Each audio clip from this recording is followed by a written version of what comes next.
This is Basketball Infinite. Make sure to like, subscribe, and ring that bell for notifications. Alright, guys, we are going to talk about the state of the Minnesota Timberwolves franchise in this video because they've had a lot happen the last 24 hours. After this Knicks loss, which you're watching on the screen last night, 103-99, the Timberwolves fired their head coach, Ryan Saunders, and then immediately hired Raptors assistant Chris Finch as the new head guy. So there's a lot happening for the Timberwolves. They have the worst record in the Western Conference, and it seems that things aren't looking too up for them right now. However, maybe a change in leadership will change the outlook for this franchise, although I'm not sure it will, and we're going to go over why in this video. So Karl Anthony Towns, whose highlights you're watching, is an absolute stud muffin. I'm not saying he's not. He's a very talented player. He can hit shots from anywhere on the floor. He can make plays for his teammates. He seems to be an overall positive energy guy. So I'm not saying the problems lie with him on this team by any means.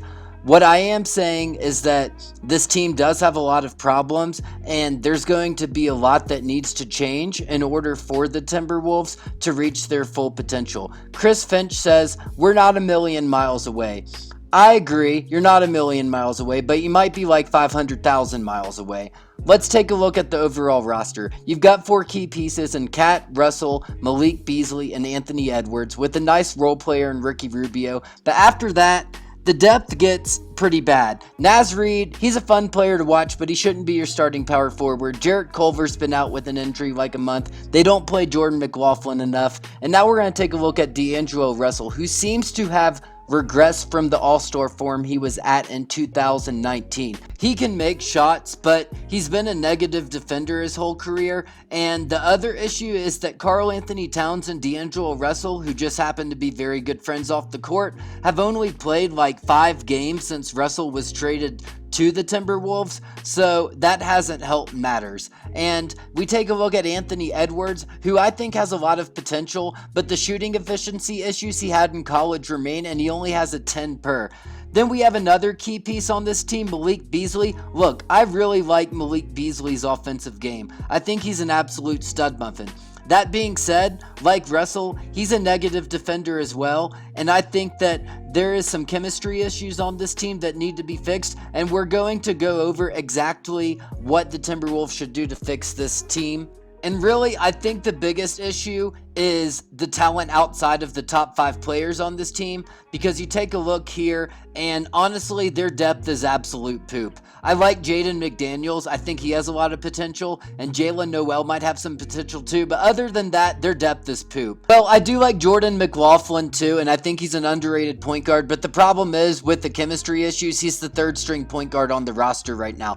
Now what could fix things for Minnesota is maybe Cade Cunningham at the number 1 pick, who I think is the greatest point guard prospect since Magic Johnson, or Jonathan Kuminga, who's been showing out in the G League, or really any top 5 pick. I saw this trade on the Timberwolves SB Nation website, and I actually like it because I do think that the Timberwolves need an upgrade at their starting power forward position, and I think that Larry Nance Jr. would actually be a really good fit, and I like that trade idea I saw.